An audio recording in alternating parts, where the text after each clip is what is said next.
নমস্কার বন্ধুরা। আপনি কি জানেন আপনার পকেটে আজ যে ৫০০ টাকা আছে সেটি দিয়ে আপনি ১০ বছরে লাখপতি হতে পারেন? না, এটা কোনো মজা নয়, কোনো জুয়া নয়। এটা হলো মিউচুয়াল ফান্ডের শক্তি। কিন্তু মজার ব্যাপার কি জানেন? বাংলাদেশে এবং ভারতে 90% মানুষ এখনো জানেনই না কিভাবে তাদের টাকাকে বাড়াতে হয়। আমাদের মধ্যে বেশিরভাগ মানুষই ব্যাংকে টাকা রাখি, যেখানে মহামারী এবং ইনফ্লেশন আমাদের টাকার মূল্য প্রতিদিন কমিয়ে দিচ্ছে। এই ভিডিওতে আমি আপনাকে দেখাবো কিভাবে সাধারণ মিডল ক্লাস পরিবারের সন্তান আমিও কিভাবে মিউচুয়াল ফান্ডের মাধ্যমে আমার ফিনান্সিয়াল জীবন পাল্টে দিয়েছি। আপনিও পারবেন। চলুন শুরু করি। সবার আগে বুঝতে হবে মিউচুয়াল ফান্ড কি। সহজভাবে বলতে গেলে মিউচুয়াল ফান্ড হলো আমার আপনার মতো হাজার হাজার মানুষের টাকার একটি পুল বা টাকার বালতি। চিন্তা করুন, আপনার কাছে মাত্র ৫০০ টাকা আছে। এই ৫০০ টাকা দিয়ে আপনি কি রিলায়েন্স, টাটা বা অ্যাপেলের মতো শেয়ার কিনতে পারবেন? না, পারবেন না। কিন্তু যখন হাজার হাজার মানুষের ৫০০ টাকা করে একসাথে জমা হয়, তখন সেই বিশাল অঙ্কের টাকা দিয়ে আমরা বড় বড় কোম্পানিতে ইনভেস্টমেন্ট করতে পারি। আসলে এটা অনেকটা বিরিয়ানি পার্টির মতো। একা একটা হাঁড়ি বিরিয়ানি কিনতে পারবেন না, কিন্তু ১০ জন ফ্রেন্ড মিলে সবাই কিছু কিছু টাকা দিলে একটা বড় হাঁড়ি উপভোগ করতে পারবেন। এই টাকার পুলকে প্রফেশনাল মানুষ মানে ফান্ড ম্যানেজাররা ম্যানেজ করেন। এরা আমাদের টাকাকে বিভিন্ন জায়গায় ইনভেস্টমেন্ট করেন। কিন্তু প্রশ্ন হলো, এটা আমার জন্য কেন জরুরি? রোহন নামের একজন ২৫ বছরের আইটি প্রফেশনালের গল্প শুনুন। রোহন মাসে ৩০,০০০ টাকা ইনকাম করে, কিন্তু মাস শেষে সব খরচ করার পরও কিছু সেভ করতে পারে না। তার একটা বিশাল ভয় আছে, বুড়ো বয়সে কি হবে, বাবা মাকে দেখাশোনা কে করবে? আপনিও কি কখনো ভেবেছেন যে একটা মেডিকেল ইমার্জেন্সি হলে আপনার সব সঞ্চয় শেষ হয়ে যাবে? কিংবা ইনফ্লেশনের কারণে আপনার সব টাকা দিন দিন কম ভ্যালু হয়ে যাচ্ছে?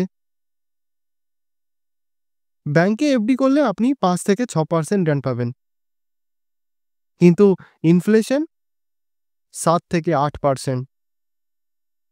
মানে আসলে আপনার টাকার মূল্য কমছে, বাড়ছে না।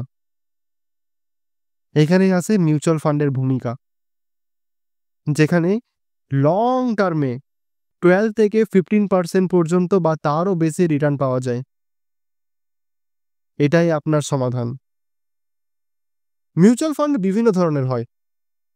ঠিক যেমন আমাদের ফুড মেনুতে অনেক রকম আইটেম থাকে, ঠিক সেরকম।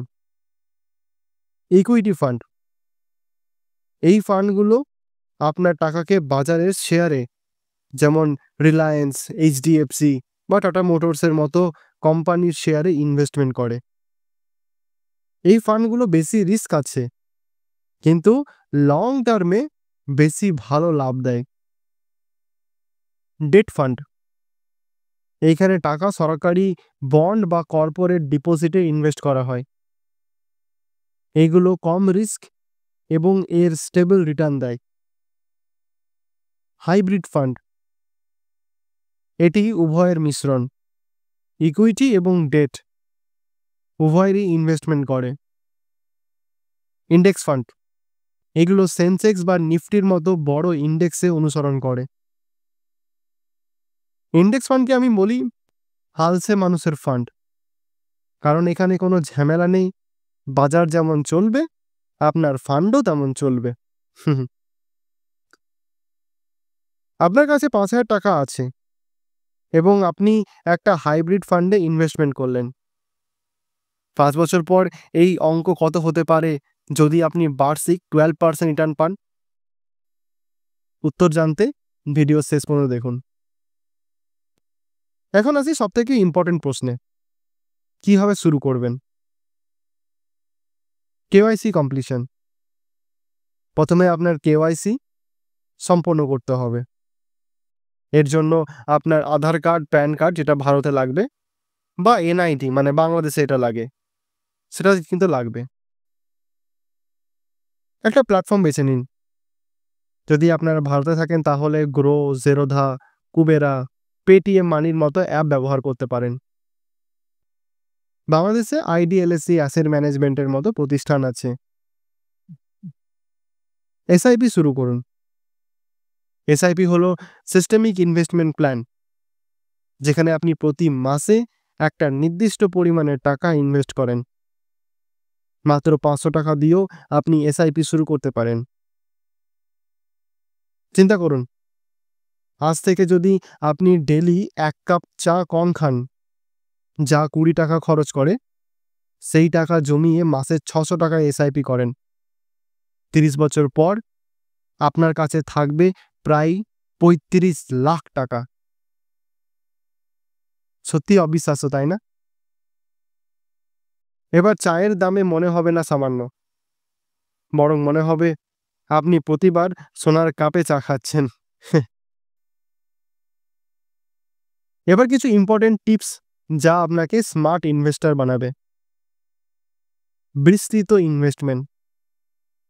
সব টাকা একই ফান্ডে না রেখে বিভিন্ন ধরনের ফান্ডে ভাগ করুন। লং টার্মে ভাবুন। মিউচুয়াল ফান্ড হলো ম্যারাথন, স্প্রিন্ট নয়। কমপক্ষে 5 থেকে 7 বছরের জন্য ইনভেস্টমেন্ট করুন। এক্সপেন্স রেশিও চেক করুন। প্রতিটি ফান্ড আপনার ম্যানেজমেন্টে কিছু ফি নেয়। কম এক্সপেন্স রেশিও মানে আপনার লাভ বেশি। রেগুলার মনিটরিং, তবে প্রতিদিন না, প্রতি 3 মাসে বা বছরে একবার পর্যালোচনা করুন। জানেন, বেশিরভাগ লোক যারা মিউচুয়াল ফান্ডে টাকা হারায় তারা একটাই ভুল করে, বাজার কমলে ভয় পেয়ে টাকা তুলে নেয়। এটাই সবথেকে বড় মিস্টেক।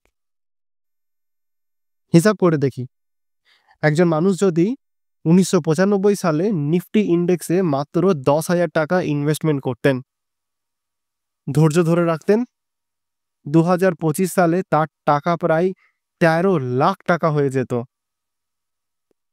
কিন্তু যদি বাজার কমার সময় ভয় পেয়ে টাকা তুলে নিতেন, তাহলে কিন্তু কিছুই পেতেন না। অনেকেই প্রশ্ন করেন, কেন আমি সোনা বা জমি না কিনে মিউচুয়াল ফান্ডে টাকা দেব? ফিক্সড ডিপোজিট সুরক্ষিত কিন্তু রিটার্ন কম এবং ইনফ্লেশনের চেয়ে কম। সোনা লং টার্মে ভালো, কিন্তু স্টোরেজ কস্ট আছে এবং সহজে লিকুইড নয়। রিয়েল এস্টেট বড় ইনভেস্টমেন্ট প্রয়োজন, লিকুইডিটি কম।